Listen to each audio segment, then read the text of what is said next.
झुंजार SC37 news Osmanabad या YouTube चॅनलमध्ये व ब्लॉगमध्ये आपलं सर्वांचं स्वागत आहे। मी आप्पासाहेब शिरसाटे झुंजार SC37 न्यूज उस्मानाबाद या यूट्यूब चॅनलचा मुख्य संपादक आपणास देत आहे। उस्मानाबाद धाराशिव परिसरातील दिनांक 13 डिसेंबर 2025च्या 10 ठळक घडामोडी। अखेर झाला बोगस एक्झिट पोल जाहीर करणाऱ्या धाराशिव 2.0च्या ग्रुप ॲडमिनवर आचारसंहिता भंगाचा व उल्लंघन मतदाराची दिशाभूल करण्याचा गुन्हा दाखल। तामडवाडी पोलिसांनी खडकी तांडा येथील गावठी दारू विक्रेता गोरख भिकू राठोड याला गावठी दारूसह पकडून केला गुन्हा दाखल। उस्मानाबाद लोकसभा मतदारसंघाचे खासदार ओमराजे निंबाळकर यांनी चिटफंड व मल्टीस्टेट संस्थांमधील ठेवीदारांचे पैसे परत करण्याची लोकसभेत केली जोरदार मागणी।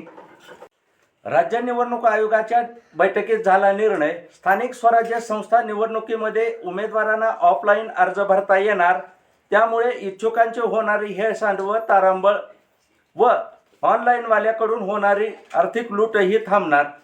बोगस एक्झिट पोल प्रकरणावरून पेड व फेक न्यूज बाबत आमदार राणा जगजितसिंह पाटील व त्यांचे पुत्र मल्हारराव पाटील यांच्या पितापुत्रांनी षडयंत्र रचल्याचा शिवसेनेने केला आरोप। राष्ट्रवादीचे शरद पवार यांच्या वाढदिवसानिमित्त एक रोज उज्ज्वल कदम एक वृक्ष उज्ज्वल उद्या एक व्यक्ती एक वृक्ष हरित संकल्प करून अनेक ठिकाणी झाडे लावण्याचा घेतला कार्यक्रम।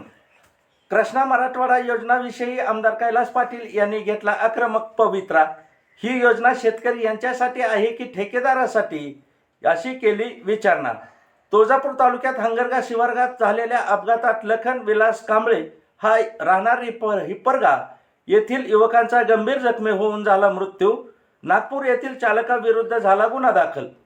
लाडक्या बहिणींना 31 डिसेंबरपर्यंत KYC करणार नाहीत त्यांचे होणार 1,500 रुपये कायम बंद।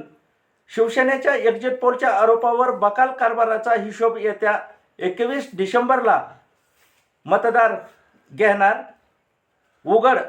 ॲडव्होकेट नितीन भोसले भाजपा प्रवक्ता यांनी बेछूट आरोपाला उत्तर देताना सांगितले। या होत्या उस्मानाबाद धाराशिव परिसरातील 10 ठळक घडामोडी।